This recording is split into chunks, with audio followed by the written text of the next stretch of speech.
সিলেটের সাদা পাথর লুট নিয়ে দেশ জুড়ে চলছে ব্যাপক আলোচনা। কোটি কোটি টাকার এই সম্পদ লুটের পিছনে জড়িত আছে রাজনৈতিক সিন্ডিকেট। বিএনপি থেকে শুরু করে আওয়ামী লীগ, জামাত ও ছাত্র সমাজও এই লুটপাটে অংশ নিয়েছিল। এই ঘটনার পর প্রশাসনে বড় ধরনের পরিবর্তন আনা হয়েছে। বদলি করা হয়েছে ডিসি মহোদয় ও টিওনোকে। নতুন কর্মকর্তাদের মাধ্যমে কঠোর ব্যবস্থা নেওয়ার প্রস্তুতি চলছে। সাদা পাথর লুটের আসল চিত্র, রাজনৈতিক দলের জড়িত থাকার তথ্য, প্রশাসনিক পরিবর্তন ও ভবিষ্যৎ পরিকল্পনা, পরিবেশ ও সাধারণ মানুষের ক্ষতির বিশ্লেষণ।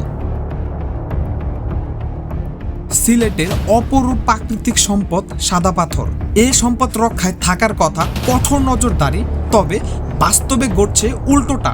দিনের আলোতে প্রশাসনের চোখের সামনে কোটি কোটি টাকার পাথর তোলা হচ্ছে নদী থেকে। স্থানীয়দের অভিযোগ, নিয়মের তোয়াক্কা না করে খনন যন্ত্র আর নৌকার মাধ্যমে রাতারাতি উধাও হয়ে যাচ্ছে হাজার হাজার টন সাদা পাথর। এই লুটপাটের ফলে শুধু প্রাকৃতিক সম্পদই নয়, ধ্বংস হচ্ছে নদীর প্রবাহ, ভেঙে পড়ছে পরিবেশের ভারসাম্য।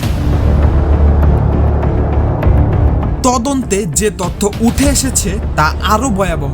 এই লুটপাটে শুধু স্থানীয় দুষ্টচক্র নয়, সরাসরি জড়িত দেশের প্রধান রাজনৈতিক দলের প্রভাবশালী নেতারা।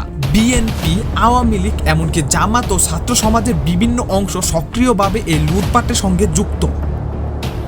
ক্ষমতার ছত্রছায়ায় তারা গড়ে তুলেছে শক্তিশালী এক সিন্ডিকেট। স্থানীয় মানুষ অভিযোগ করেছেন, রাজনীতির এই ছায়া না থাকলে পাথরের লুট এত বড় আকারে কখনোই সম্ভব হতো না। অর্থাৎ লুটের সাথে দল মত নির্বিশেষে সবার হাত রঙিন। লুটের ঘটনায় জনগণের ক্ষোভ দমাতে প্রশাসনে আনা হয়েছে বড় ধরনের পরিবর্তন। বদলি করা হয়েছে সিলেটের ডিসি মহোদয় ও টিওনোকে। নতুন কর্মকর্তা এসেই ঘোষণা দিয়েছেন কঠোর ব্যবস্থা নেওয়ার। গঠন করা হচ্ছে বিশেষ টাস্ক ফোর্স। নজরদারিতে আনা হচ্ছে পাথর উত্তোলনের প্রতিটি পয়েন্ট। প্রশাসনের লক্ষ্য একটাই, সিন্ডিকেট ভেঙে সাদা পাথরের অবৈধ লুট বন্ধ করা।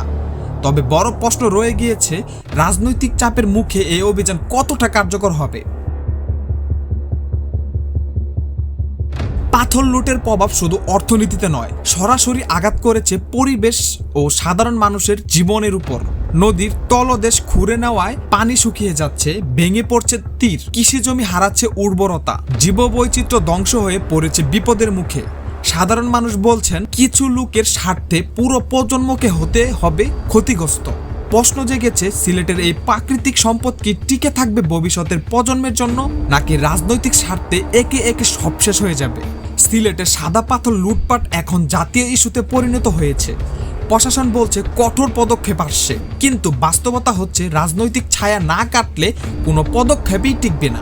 এখন দেখার বিষয়, প্রকৃত অপরাধীরা কি আদৌ বিচারের সম্মুখীন হবে, নাকি কোটি টাকার এই লুটপাট ইতিহাসের পাতায় আরেকটি অমীমাংসিত কেলেঙ্কারি হিসাবেই রয়ে যাবে।